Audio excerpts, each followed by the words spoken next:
નમસ્કાર ખેડૂત મિત્રો, ન્યૂઝરૂમ પાલિતાણા યુટ્યુબ ચેનલમાં તમારું સ્વાગત છે।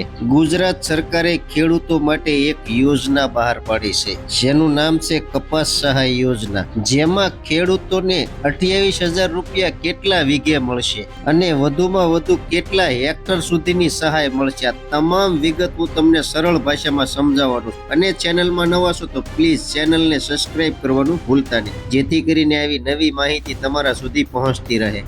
આપણા દેશમાં કપાસનું ઉત્પાદન અને ગુણવત્તા વધે તેમજ વિદેશી આયાત ઘટાડી શકાય તે માટે કેન્દ્ર અને રાજ્ય સરકાર દ્વારા આ મિશન શરૂ કરાયું છે।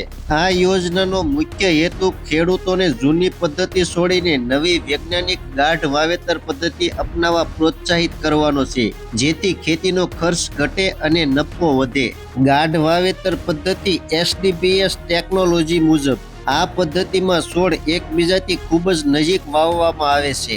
છોડ નજીક હોવાથી એક વીઘામાં છોડની સંખ્યા વધે છે અને કુલ ઉત્પાદન બમણું મળે છે। 90 સેન્ટીમીટર એટલે 3 ફૂટ થાય છે। આમ બે હાર લાઈન વચ્ચેનું અંતર 3 ફૂટ હોવું જોઈએ, એટલે કે એમની સહાય 28,000 રૂપિયા એક હેક્ટરે મળવા પાત્ર થશે।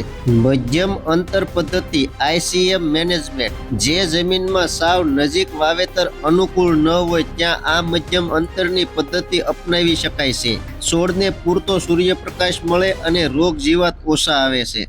ICM ટેકનોલોજી માપ મુજબ 90 સેમી બરાબર 2 ફૂટ થાય છે। આ માપની અંદર ખેડૂતોને રૂપિયા 14,000 હેક્ટર સુધી મળવા પાત્ર થશે। મહત્તમ મર્યાદા એક ખેડૂતને એક વર્ષમાં વધુમાં વધુ 2 હેક્ટર એટલે કે આશરે 12 વીઘા જમીન સુધી સહાય મળી શકશે। હવે ખેડૂતોને કયું બિયારણ વાવવું? માન્ય બિયારણ સરકાર દ્વારા માન્ય અથવા પ્રમાણિત કપાસની જાતો તેમજ મંજૂર બીટી કપાસના બિયારણનું વાવેતર કરેલું હોવું જોઈએ। ફાર્મર રજિસ્ટ્રી, લાભાર્થી ખેડૂતે પોતાનું ફાર્મર રજિસ્ટર કરાવેલું હોવું અનિવાર્ય છે। પાત્રતા ચાલુ સિઝનમાં નક્કી કરેલા અંતરે વાવેતર કર્યું છે અથવા કરવાના છો તે તમામ ખેડૂતો આ સહાય માટે પાત્ર ગણાશે। તાલીમ માર્ગદર્શન, આધુનિક ખેતી પદ્ધતિઓ અપનાવવા માટે સરકાર દ્વારા વર્ષ દરમિયાન વિશેષ તાલીમ કાર્યક્રમો યોજાશે। આ યોજનામાં ગુજરાત રાજ્યને કુલ રૂપિયા 137.80 કરોડનું બજેટ ફાળવવામાં આવ્યું છે।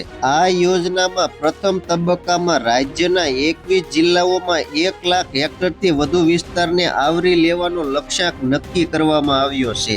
આ યોજનામાં લાભ મેળવવા માંગતા ખેડૂતોએ ઓનલાઈન અરજી કરવાની રહેશે। આ યોજનામાં ફોર્મ ભરવા માટે કયા ડોક્યુમેન્ટની જરૂર પડે છે? આધાર કાર્ડ સાથે લિંક થયેલો મોબાઈલ નંબર, 7/12 ની નકલ, બેંક પાસબુકની ઝેરોક્સ અને જાતિનો દાખલો જો પ્રમાણિત હોય તો। ખેડૂત મિત્રો, વધુમાં વધુ ખેડૂતોને 2 હેક્ટર સુધી સહાય મળવા પાત્ર થશે, એટલે કે 12 વીઘા થાય છે। જો તમારી પાસે 12 વીઘા જમીન છે તો તમને રૂપિયા 56,000 મળવા પાત્ર થશે। તો આપેલી માહિતી કેવી લાગી કોમેન્ટ બોક્સમાં કોમેન્ટ કરજો। ચેનલમાં નવા છો તો ચેનલને સબસ્ક્રાઇબ કરજો। હવે મળશું એક નવી માહિતી સાથે। ત્યાં સુધી બધાને જય જવાન, જય કિસાન, ભારત માતા કી જય।